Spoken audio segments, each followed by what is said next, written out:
Hello, YouTubers and all those apt to watch. I hope you're all doing quite well.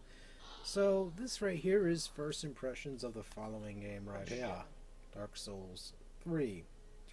Now, I've had a chance to sit down and really play it, at least 5 hours into the game, which, Heiden's terms, isn't quite a lot, but, you know, enough to get an impression of the gameplay mechanics and everything else related to it. Now, I have the Day 1 edition, which is basically, it includes stuff like the soundtrack, a mini strategy guide, this, which I don't remember what the hell this even is. Oh, strategy guide, the advertisement. But anyway, basically got the following things with the Day 1 edition, which I'll just show you real quickly, which isn't anything too major or super duper, but it's stuff that's just the same, pretty cool. And it just says Day 1 edition on this cardboard slipcase, which again looks pretty cool. I do like how that looks, at least. It includes the official soundtrack, which is encased in a generic paper white sleeve. Again, not a big deal, at least this part, the sleeve part. But the soundtrack, at least listening to it in the game, is really freaking good. So it's worth at least investing into that part. And the strategy guide, which just gives you like bare bone basics, which just explains like certain things like that might be a little bit over the head, but it's one of those Prima type of strategy guides that include decent stuff.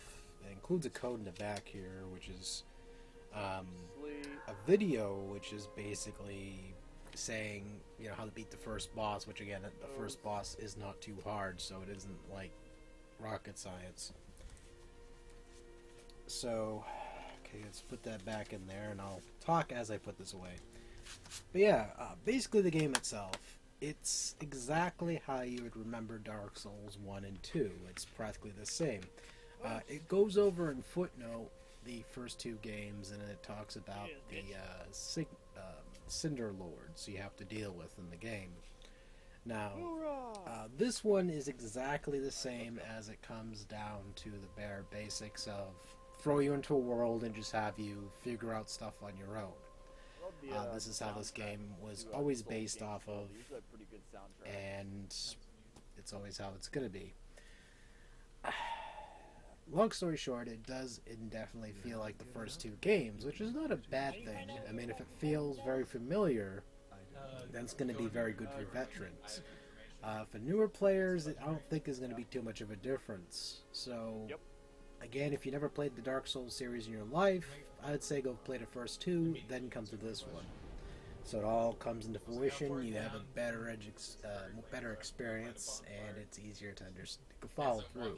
I mean, it isn't indefinite that you need to. It's sort of more of a suggested idea, so that way you can go into it with veteran status and be like, yeah, I can handle this game. Basically, it's sort of like the game doesn't hold your hand even if you are a veteran after a while, because it does get kind of challenging, which is a good thing, so it still keeps that challenge. I'm up to I'm just going to say swamp. If anyone knows what the hell I'm talking about, then that's it. I'll just say swamp. I'm up to a swamp part. I'll just say swamp. And I took a break from there, which is like the 5-hour mark for me, and it's pretty positive experience coming out of that. I still need to farm some ember, so I need to farm, some souls basically, or some currency in the game to be able to, stock up on those embers and continue on my life. Now the game still caterizes itself towards the following synopsis, where it's good to play alone, it's good to play against other players, because there's an option, or there's a part in this game where you can just fight other players, and that's basically it. There's certain parts in this game where there's going to be invading non-playable people, like there's no actual players behind these characters, they just come out and attack you. So there's parts where people can help you out, like they're called Sun Bros basically, or just other players generally just want to help you out because they want Ember themselves. So they go out of their way and help you out, which is pretty cool. I like that. I mean, sometimes I just kind of get lazy and go, okay, let's summon someone else to play with, because it's cool to play with other players in this game. There's no harm in that. Like, I don't think anyone should shun any other people for just wanting to play with other players in a co-op based game / PvP game / go out and go balls out with this game. It's definitely very jack of all trades sort of title, where you can play it no different way than anyone else, but at the same time you can play it and how you feel like playing it. So if you just want to solely play against other players, there's that option almost right out the gate. If you want to just play it with other players, I would suggest finding friends like a forum or something like that, or just really insistively ask buddies to play along with you. There's no couch co-op with this game, so it's like you just better off just saying, okay, anyone else on the YouTube gaming community or something like that, just ask anyone if they want to play along with you.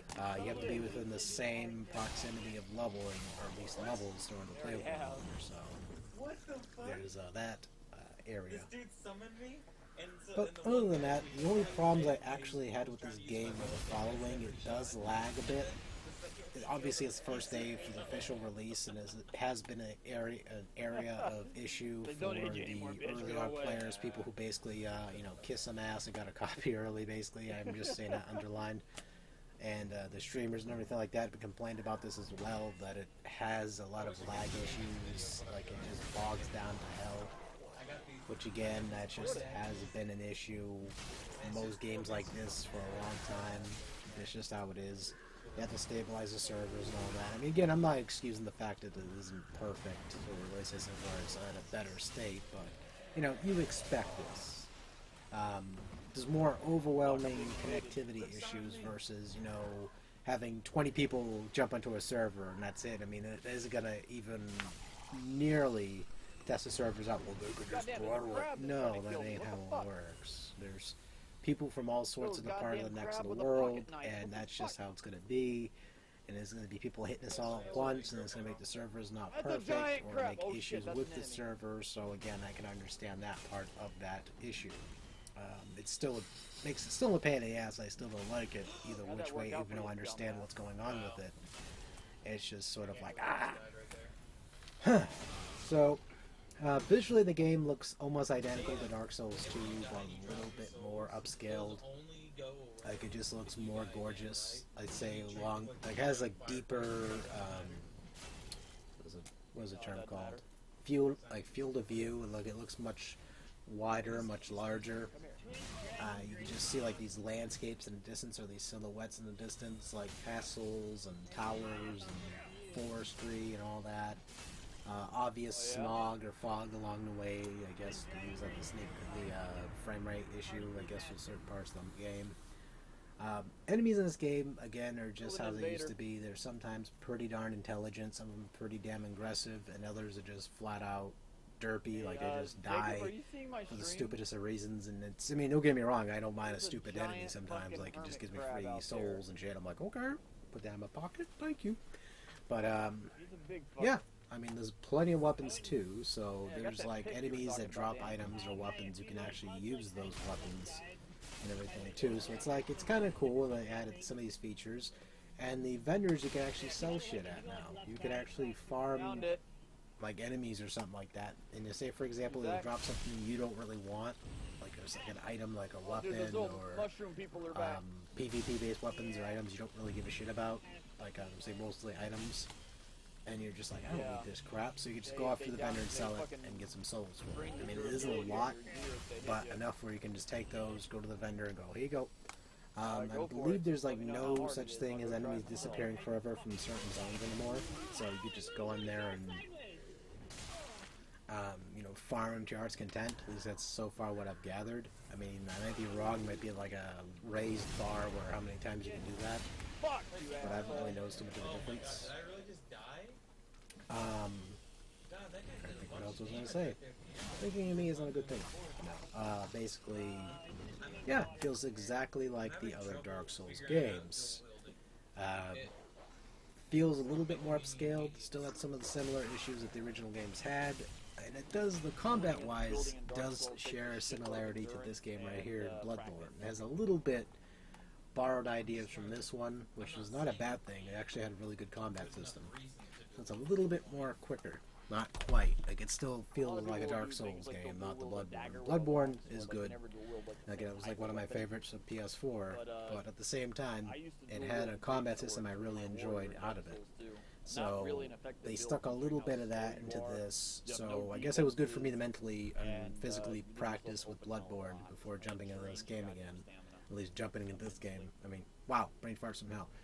It's good for me to jump into Bloodborne again and then hop into this. There we go. My brain works sometimes, I promise. So, what I say, get this game? Well, if you really, really loved the first original Dark Souls 1, Dark Souls 2, and you wanted to play this one, it's not going to disappoint you. So, at least so far for me, it has not disappointed me. As far as how it felt before, it is a little bit on the level of being, even difficulty for me, just because I played the other two, and Bloodborne and Demon Souls, and that's why I just, it doesn't feel as quite as hard to me. Man, that's just a bias from my experience, but if you're looking to get into the series, I'd say play Bloodborne, play Dark Souls 1 and Dark Souls 2 first. They are affordable enough anyway, so they're not, like I said, rip you out of your pocket. But I'd say get some experience underneath your belt before hopping into this one, because it could be very unfamiliar territory. It will kick the shit out of you. Like, it will make you so you hate the series versus like embrace it. But it's still a welcome addition. So far, it's really good. I am probably going to play this. The hell? Anyway, so basically, yeah. Lost train of thought, or beeps in my ear. But yeah, if you enjoyed this said series, it's going to be great. You're going to enjoy it. It's going to be fun. A little bit easier, a little bit challenging. It's at perfect temperature, I guess, for the scale, but it's not anything that's going to make you rage. Visually, really fantastic. It's still just as damn good looking as anything else I've seen from the series, which is not bad. I mean, sure, the older games don't look as great, but, at the same time, they did come from a time where, hardware was a concern, so they had to throttle certain graphics. So, take it from me. Really good experience. I have really positive thoughts about this game so far, and I will be playing this on stream for YouTube or Twitch very soon. And I'll, just shoot the shit with everybody here on YouTube. Mostly, I'm going to try to stream this a little bit more here on the gaming side of things. So, anywho, take it easy. Thank you all for watching, and take care.